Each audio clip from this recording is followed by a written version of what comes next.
Yo, what it do, Open Hand? Welcome to the basement, to a new segment I like to call Book Club. Now it came to my attention that a lot of you niggas, most of you niggas don't like to read or you can't read. And one thing I know is I'm tired of having unintellectual conversations with you crazy ass motherfuckers. So the best thing I can do for y'all is recommend some books for y'all. So that's the whole purpose of this segment. I'm here to recommend and review books that I think will help y'all increase y'all intellectual properties. I'm lying, nigga. I just want to come on here and just talk about some good ass books that I read. Maybe you'll like them, maybe you won't. Anyway, a book that I want to talk about is one that I've been raving about since the beginning of this year. If you've been watching my social media, you already know what I'm talking about. Children of Blood and Bone by Tomi Adeyemi.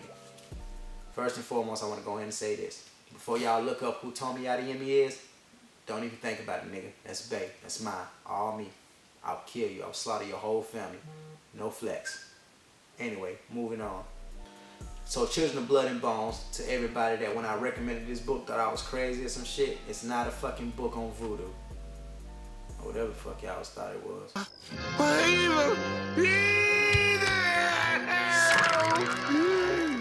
Best way to describe it is Black Panther with heavy magical influences. And that's words straight from the author's mouth.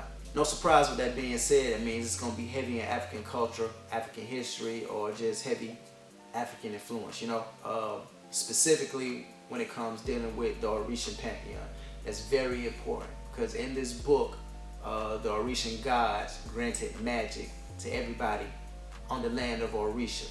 And they broke down those who were gifted with magic into 10 clans. Everybody that was blessed with magical powers, they have a telltale sign, and that's white hair. So if you were born with white hair, 9 times out of 10, you can wield magic. Once you reach your ascension, which I think was usually around the ages of 12, don't quote me on that, read the book, you will come into your magical powers. Of course, you still got niggas that ain't got magic, so they just walking around all normal and shit, doing normal shit,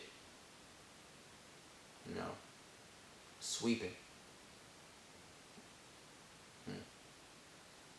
I don't know where I was going with that. Anyway, fuck it. Anyway, so the gods blessed certain people, chosen ones, with the power of magic.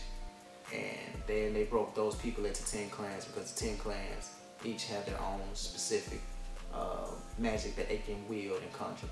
Some dope shit, man. So all my gang banging niggas, you know what I'm saying? That's the part of the book for y'all, man. Go join the clan. Rep your shit. Let's go ahead and dive into the plot. We'll go ahead and get into it, man. So the book, The Children of Blood and Bones. Damn, nigga can't talk. Children of Blood and Bones follows 4 main characters. Zelly, which is our protagonist. Zane, which is her older brother. Mari, which is the princess of Orisha. She ain't got no powers. And Enon, or as I like to call, this nigga. Why do I call him this nigga? It's because every single time I read a chapter about bruh, all I could say was, this nigga. This nigga. This nigga. This nigga. So the book starts off, we see Zelly. Now Zelly lives with her brother Zane and her dad. Now unfortunately Zelly's mother was killed in a raid that happened when she was a kid. So one day the king woke up like,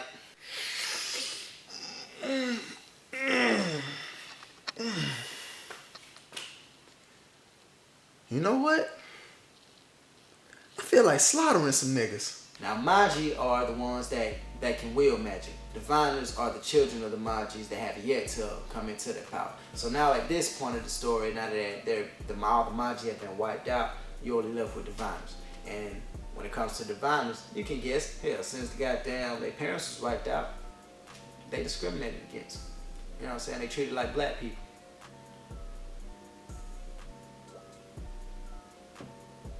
So throughout this whole book, basically throughout the plot, Amari and Zelly's paths cross.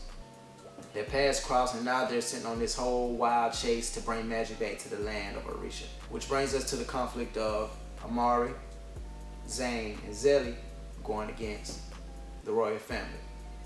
And as you can guess, even this nigga.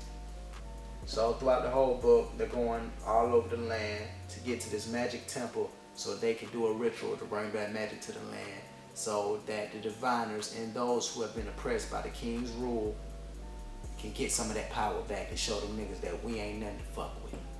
You You feel me? So throughout that whole book, you go through a whole bunch of character development. You go through emotional roller coaster. And I'm telling you, man, it gets deep in this book, man. It's beautiful how it was written.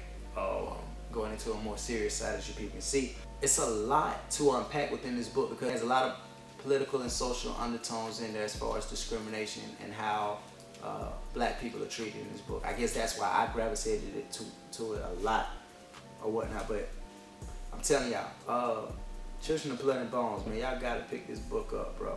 I'm telling you, it's something in here for everybody. And like I said, if you like this and this, man, you gotta pick this book up. You'll be doing yourself a disservice, man, if you don't. If you don't pick it up, fuck you. If you do pick it up, hit me up. Let me know what you thought about the book. Leave it in the comments.